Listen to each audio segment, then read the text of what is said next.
지금은 대통령이 현실을 인정하지 못하지만 시간이 가면 갈수록 본인이 할 수 있는 게 별로 없고 대통령이 뭐 그날 그 기자회견 국정브리핑에서도 그럼 제가 어떻게 해야 되겠습니까? 라는 말은 비판하는 사람들은 비판하지만 현실적으로 지금 힘이 없다는 걸 이제 자각하고 있는 거 아닙니까? 예리하십니다. 그러면 예. 저는 이걸 인정하는 게 더 편하다고 봐요. 현실을 인정하고 이걸 상수로 놓고 이거 디폴트로 놓고 내가 어떻게 해야 될 거냐 그 생각하면 의외로 풀릴 수 있어요. 왜?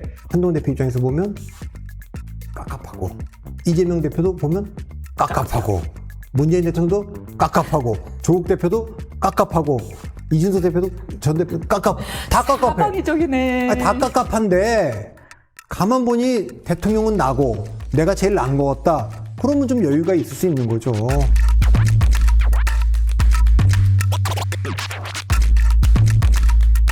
윤 대통령의 특징은 뭐냐면 현실을 안 받아들이는 거죠. 그러니까 현실 한번 국회 의석수가 예. 압도적으로 야당이 돼 있다는 현실도 인정하지 않는 거고 네. 국민의힘이 한동훈 대표 채로 넘어갔다는 것도 인정하지 않는 예. 거예요. 그 둘 다 인정하게 되면 이재명 대표하고도 허심탄회하게 내가 갖고 있는 게 뭐고 이 야당이 갖고 있는 게 뭐다는 걸 놓고 딱 앉을 거고 한동훈하고 관계도 현실을 딱 갖고 내가 모든 걸 힘을 갖고 있던 때하고 다르구나. 내가 대통령 바로 됐을 때하고 좀 다르구나. 이걸 갖고 앉을 텐데 아직은 이 현실을 못 받아들이는 것 같아요. 그렇군요. 저는 이거를 안 그래도 저번 주에 국정브리핑을 하셨잖아요. 그리고 기자회견을 하셨단 말이에요. 많은 특히 의료개혁 문제에 대해서 강경한 입장을 계속해서 보여주셨단 말이에요. 많은 언론들이 이거는 약간 이제 조금 소신을 넘어서서 이거는 조금 독선 아니냐 이런 의견까지 있었는데 이거를 대표님은 이 내면의 기저에는 못 받아들이고 있는 현실을 못 받아들이고 있는 것이 있는 거다라고 보시는 거네요. 독선보다는 이제 처음에는 뭐 예를 들면 5만 독선이라는 것도 5만에서 5판 했을 수는 있는데 그게 강서구청에서 쭉 반복되는 걸 보니까 이제 5기가 아닌가 이런 생각도 좀 들긴 해요. 네. 그런데 한동훈 대표나 윤석열 대통령이 갖는 그 워딩에서 제가 어떤 거를 느꼈냐면 총선 직전에 이제 특별 담화를 하는데 그때 담화는 내용으로 보면 전공의들이 이탈했을 즈음 그때쯤 나와서 했었어야 될 얘기 같고 총선 직전에 그때는 나와서 한 1분 정도로 50분 넘게가 아니라 1분 정도로 정부가 마련한 이 의대정원 2,000명 늘리는 안은 전문가들하고 의료계하고 다 얘기를 해서 최선의 방안을 찾은 겁니다. 근데 대한민국 문제를 생각했을 때 이렇게 해야 됩니다. 그러나 환자들이 불편하고 국민들이 지금 불편하고 그다음에 의료계가 지금 동의하지 않고 있기 때문에 반발하는 분들이 있기 때문에 의료계에서 차선책을 내놓으면 제가 이걸 수용하겠습니다. 이렇게 했어야 되는데 그날 메시지 중에 정부가 내놓은 안이 최선이다. 그리고는 더 좋은 안이 있으면 갖고 와봐라. 이게 최선인데 더 좋은 안이 있어요. 이게 최선이지만 차선을 갖고 오면 수용하겠다. 한동훈 대표도 이번에 네. 금년엔 그대로 하더라도 내년에는 좀 다시 논의해보자. 예. 그리고 이거보다 더 좋은 안이 있으면 갖고 와봐라 이렇게 얘기한 거예요. 그러니까 이게 우리들이 생각하는 게 최선이 아니다라는 생각은 두 분 다 공통적으로 하시는 분들이에요. 자, 그런데 제가 정치에 대해서 뭐라고 얘기하냐면 정치 컨설팅을 할 때 하여튼 최선을 말하는 사람들은 항상 결과는 최악을 선택하는 사람들이다. 정치는 최선을 꿈꾸지만 차선과 차악 중에서 고르는 거예요. 이게 최선이라고 하면 결과는 항상 최악으로 나와요. 그렇기 때문에 왜 기업은 최선을 찾아낼 수 있지만 정치는 세계관이 다른 당파성이 다른 상대가 있기 때문에 타협할 수밖에 없거든요. 네. 그러니까 항상 차선 아니면 차악으로 가는 거예요. 차선이 제일 좋지. 최선이면 좋지만 그 최선은 동의해줄 리가 없잖아요. 누구에게 최선인 건 누구에게 최악일 수밖에 없기 때문에 계속 이건 그냥 간다고요. 그렇기 때문에 그런 문제는 좀 타협을 좀 해줬으면 좋겠는데 두 분 다 좀 그런 것 같고 그날 뭐 남들은 다 뭐 하던 얘기 똑같이 했다 그랬는데 제가 긍정적으로 국정브리핑에서 느낀 변화는 어쨌든 그 직전에 뭐 반국가 세력 암약 뭐 이런 얘기도 하고 막 그랬는데 어쨌든 윤 대통령은 되게 이념적인 얘기 할 때 점수를 잃어요. 그러니까 윤 대통령이 이념적이거나 정치적인 얘기보다는 미래와 민생과 관련된 얘기 대통령으로서 그 책임감고 난 그래서 이런 개혁을 할 수밖에 없고 이건 인기 없는 일이고 제가 이거 뭐 연금 개혁이든 이건 다 어차피 욕먹게 되고 노동 개혁은 다 그렇지만 이거 안 할 수가 없습니다. 소멸 갖고 합니다. 자, 그러니까 자 외화해야 된다, 뭘 한다는 얘기를 했는데 어떻게가 지금 없잖아요. 어떻게는 지금 야당이 다수소를 갖고 있기 때문에 저희가 뭘 하려고 그러고 왜 하는지 설명했는데 어떻게는 지금 야당이 압도적 의석을 갖고 있으니까 제가 이재명 대표하고 이 문제와 관해서 허심탄회하게 우리가 서로 타협점이 어딘지 얘기하겠습니다. 예. 그리고 이제 그래서 저는 지금도 윤석열 대통령이 정치를 이제 이번에 아마 임기 반환점이니까 이제 반환점까지는 성적이 안 좋고 지금 아주 뭐 아주 안 좋죠. 지지율이 이게 29%대가 나왔어요. 이게 뭐 리얼미터에 게. 네. D라고 얘기할지 F라고 얘기할지 하여튼 안 좋잖아요. 근데 그런 아이고. 상태니까 예. 나머지 2년 6개월에 이거를 회복하려면 그러려면 좀 정치력을 발휘해서 그 정치력 발휘하는 거에 출발점 뭐 현실을 인정하는 거죠. 내가 이 개혁안을 통과시키려면 야당의 의석을 갖고 있는 현실도 인정해야 되고 여당의 도움을 받아내려면 한동훈 대표 체제도 내가 인정하면서 간다. 이런 변화가 좀 있으면 그러면 이제부터라도 조금 이제 지지율이 조금 반등하고 올라올 수 있겠죠. 그날 국정브리핑에서는 어쨌든 개혁안에 대해서 얘기를 했고 이번에 4일날 연금 개혁안도 얘기하는 그 모수 개혁만이 아니라 구조 개혁도 얘기하겠다고 하니 네. 뭐 그런 것들은 다 정답은 아니지만 그래도 정부안을 내놓는 거니까 그런 쪽으로 좀 집중하는 것은 조금 이념적인 것보다는 나아 보인다 생각합니다. 긍정적인 말씀 주셨습니다. 근데 참고로 잠깐 말씀드리면요. 오늘 조규홍 보건복지부 장관이 라디오에 나와서요. 그 2,000명 꼭 고집하는 것은 아니다. 얼마든지 조절 가능하니까 통합된 의견을 이게 의료계 쪽에서 좀 달라라는 이야기를 다시 한번 하시더라고요. 네. 근데 그동안에 보건복지부 분들도 뭐 이렇게 하면 뭐 전공의가 돌아오고 뭐 다, 그럼 안 됐으면 지난번 연찬회 때도 국회의원들이 참다 그거 뭐 막 쏟아놨잖아요. 도대체 의사들이 적이냐? 그런 식으로만 볼 거냐? 이 문제를 좀 그렇게 전공의들이 안 돌아오면 당신들이 우리가 뭘 놓쳤지? 이런 생각도 좀 해봐야지. 계속 가냐?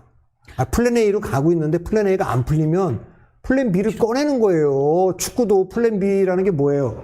박주영을 넣어서 잘 안 풀리면 김신욱 좀 키 큰 장신으로 해서 그냥 뭐 헤더라도 골 넣는 걸 한번 다른 걸 찾아봐야지. 지금 계속 안 풀리는 방법을 계속 고수하고 있으면 이분들이 놓치고 있는 게 뭐냐 하면요.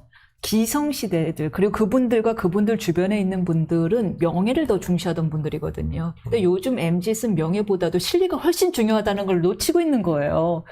너희들이 그래도 어쨌든 의사 자격증, 전문의 자격증 때문에 오겠지라는 옛날 마인드를 갖고 있는데 요즘 MZ는요 명예 안 중요해요. 실리예요, 실리. 내가 그냥 피부과 하고 나 그냥 레이저만 쏘더라도 그게 돈 벌 수 있으면 됐어. 전문의 안 할래.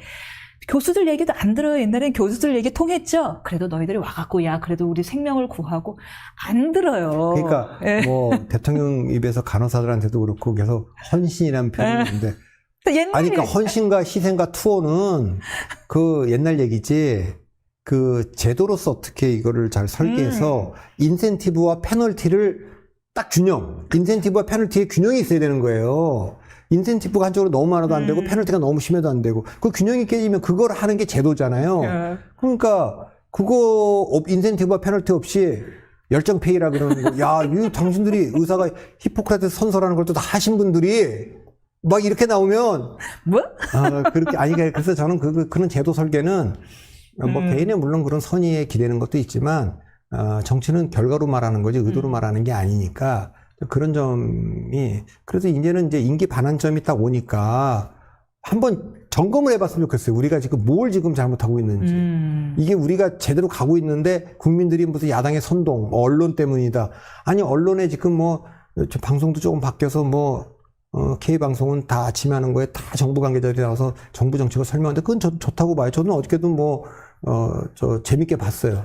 그 조태열 외교장 나와서 하는 걸 다 봤는데. 네, 저도 재밌게 봤어요. 그런 거는 저는 좋아요. 오전에 일요일 아침에 일본, 미국, 중국 다 했는데 그런 관계를 정부 책임자가 나와서 얘기하는 것도 우리가 알고 있으면 좋죠. 그렇죠. 그러나 그것 때문에 지지율이 안 올라가는 건 아니에요. 그게 부족해서 그런 건 아니다. 그걸 그렇게 한다고 지지율이 올라가는 건 아니기 때문에 이 문제는 좀 대통령이 조금 생각을 좀 바꿔야 될 것 같아요. 그 부분 말씀 주셨잖아요. 그래도 긍정적인 부분은 왜 해야 되는지, 무엇을 왜 해야 되는지에 대한 미래에 대한 이야기를 하는 부분은 좋았다라고 말씀하셨잖아요. 윤 대통령도 지금 노동개혁, 연금개혁. 이념적인 얘기 안 하고 상대적으로 나아졌다라는 예, 예. 말씀을 주셨는데 지금 연금개혁, 의료개혁, 노동개혁 등에 대해서 굉장히 강한 나는 지지율이 꺾여도 간다라는 소명의식을 갖고 계시단 말인 것 같아 보여요. 우리 윤 대통령께서. 이런 부분이 나중에 결과로 말씀 주신다고는 했으나 리더로서, 국정 책임자로서 이런 부분은 어떻게 뚝심으로 봐야 될까요? 나중에 좋게 평가받을까요? 그러니까 그거는 이 사람이 이게 오기였고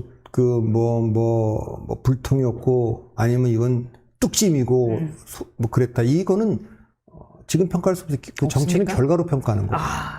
그 정치하고 군인하고 기업인은 결과. 예. 그렇기 때문에 결과를 보여줘야 되기 때문에 의도는 중요하지 않아요. 네. 선한 우리가 어떤 의도로 했다. 이 얘기는 저는 아무 의미가 없다고 봐요. 네. 결과죠. 결과. 그렇기 때문에 좋은 결과 나오면 그러면 나중엔 그 평가받는 평가받겠네요. 거예요. 예. 결과가 좋아지면. 결국엔 예전에 경부선 개통이나 뭐 부가세 도입처럼 그래도 잘했는 그거는 소리가 처음에 나오는 그렇게 거예요. 했어도 계속 욕을 했을 거예요, 사람들은. 예. 이거 왜 하냐. 근데 그거는 지나고 나서 평가받는 거지. 옛날에 이명박 서울시장이 중앙차로 교통한다고 그때 색깔별로 했잖아요. GRYB, GRIB 알죠? 그때 영어자. 그랬나요? GRIB. 근데 그린, 레드 뭐 이런 그런 건가요? 거죠. 예. 그게 처음에 막힌다고 지랄 연명이라고 누가 내가 그래서 이게 또 경박하게 웃는다고 욕달리겠다. 빡 터졌네. 아니 그게 또 기가 막히게 지랄 연명이야. 근데 누가 근데 그거 이제 시간이 흐르면 청계천보다 정말 잘한 거 이거다. 사실 이걸로 대선 나가셨죠. 그래서 이게 중앙차로 보는데 예. 그런 거지. 그러니까 그래서 정치인은 한 가지만 같아도 동지로 보는 사람들이 하는 거예요. 그러니까 미국과 소련이 연합군이고 네.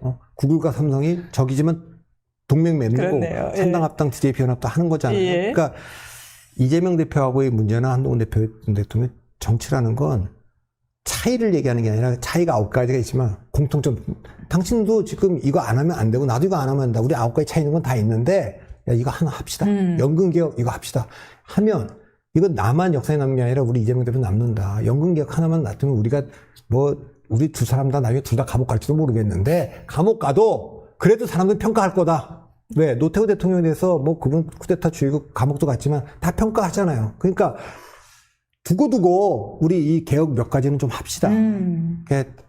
이 대표나 나나 어떻게 이렇게 쌈판에서 만나서 이렇게 됐는데 그래도 이름은 후손을 위해서 남겨놓으면 우리가 역사가 우리를 평가할 거다. 저는 그게 이제 개혁이죠, 개혁. 개혁은 같이 하는 거예요. 혼자. 뚝심 있게 본인이 추구하는 소명을 완수하려면 외려 지금 야당의 협조, 정치력이 더 필요한 아이러니한 상황이란 말이에요. 그럼요. 그거 없죠. 아니 미국과 소련도 손잡는데 공산주의하고도 국공합작도 하는데. 그때 소련이 그런 공산주의를 추구했지는 미국이 미처 몰랐겠죠. 아니 알았죠. 그리고 알았어요? 일본이 중국 그러니까 그때 국공합작도 하잖아요. 계속. 그러니까 저는 그런 생각들을 조금 해줘야 되는데 역시 이거는 정치에 대한 이해. 예, 그런 게 부족한 거죠. 그러니까 평생 검사만 했기 때문에 저는 한동훈 대표도 마찬가지인데 정치가 쉽고 정치 우리가 잘한다. 정치 잘한다. 이 생각 버리셔야 됩니다. 정치 매우 어렵습니다. 제가 정치에 대한 생각을 두 가지 이미지로 갖고 있는데 정치는 어렵고 정치는 무섭다. 정치는 왜 어렵냐? 생각이 다른 사람하고 결과를 도출해야 되기 때문에 이게 어려운 게임이에요. 무서운 건 뭐냐? 세상 어느 직업도 갑을관계가 이렇게 극적으로 바뀌는 직업은 없어요.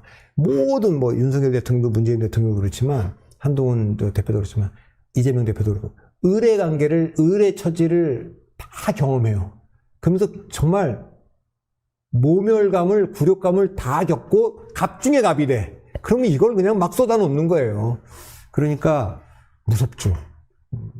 그런 생각들을 좀 하고 해야 되는데 지금 갑인분들도 언젠가 을이 될 수 있고 이렇게 을인분들도 언젠가 갑이 될 수 있고 이렇기 때문에 그 생각들을 좀 해야 되는데 그 생각들을 별로 안 하는 것 같아요. 별로 안 하는. 검사들은 이제 평생을 이제 갑 중에 갑으로만 살아왔거든요. 그 안에서의 수직적인 관계는 빼놓고 보면요. 그 이유는 두 가지 때문이거든요. 하나는 국가가 위임한 공권력이 있는 거예요. 공권력이 있으니까 상대방이 대통령이 와서 앉아있든 재벌회장이 앉아있든 이건 엄청난 두 번째는 정보의 비대칭성이에요. 우리가 갖고 있는 정보와 상대 피의자가 갖고 있는 정보의 차이가 엄청나기 때문에 내 마음대로 정치는 그게 안 됩니다. 그렇기 때문에 완전히 야구하던 분이 축구 잘할 수는 없는 거예요. 옛날 마이클 조던이 저기 야구하러 갔어, 마이너리그에. 벤치에 앉아 있더라고요. 예, 마이클 조던이 그거 잘할 수 있으니까. 축구, 속상하더라고요. 마이클 조던인데 농구 선수가. 황제였는데. 예, 그런 거 같은 거지. 그러니까 예. 그런 면에서 조금 안타깝죠. 하지만 스테판 커리는 농구도 잘하지만 골프도 무지무지 잘하는 것처럼요. 둘 다 잘할 수 있는 사람. 둘 다 잘하는 것처럼요. 그렇다면 윤석열 대통령께서 뭐 요리도 잘하고 요리 잘하는 사람은 창의성이 좋고 창의성이 좋은 사람들은 대체로 유연하단 말이에요. 인 것처럼 좀 평생을 검사로 살아오긴 했으나 이제 후반기 유연한 태도를 보임으로써 좀 전국을 유연하게 만들고 부드럽게 만들 가능성 없습니까?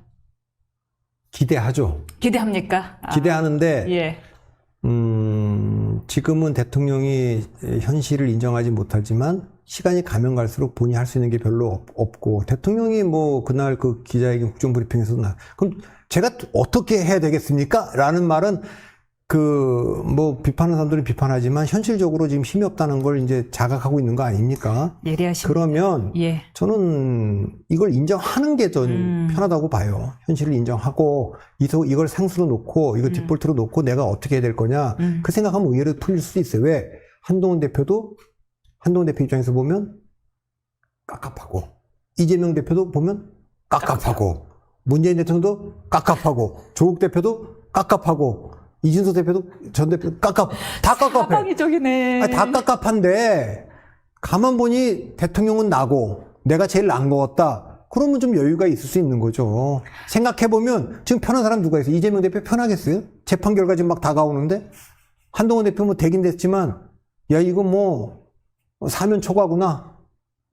그렇게 돼 있기 때문에 좀 더 여유를 갖고 그런 생각 기대는 하는데 지금까지 잘 안 변하셔서 바뀔지 모르겠습니다. 박 대표님 말씀을 들으니까 제가 지금 묵은 채증이 내려가는 것 같아요. 이렇게 보면서도 윤 대통령의 국정 브리핑 보면서 왜 했는데 사실 저거는 고집이라기보다도 지금 아직 현실을 받아들이지 못하고 있는 모습이다라는 말씀을 주시니까 그제서야 모든 이제 의문들이 좀 해소되는 느낌입니다. 내가 믿고 있는 세상과 현실이 다를 때 인지 부조화에 빠지잖아요. 지금 인지 부조화 상태인 것 같아요. 알겠습니다.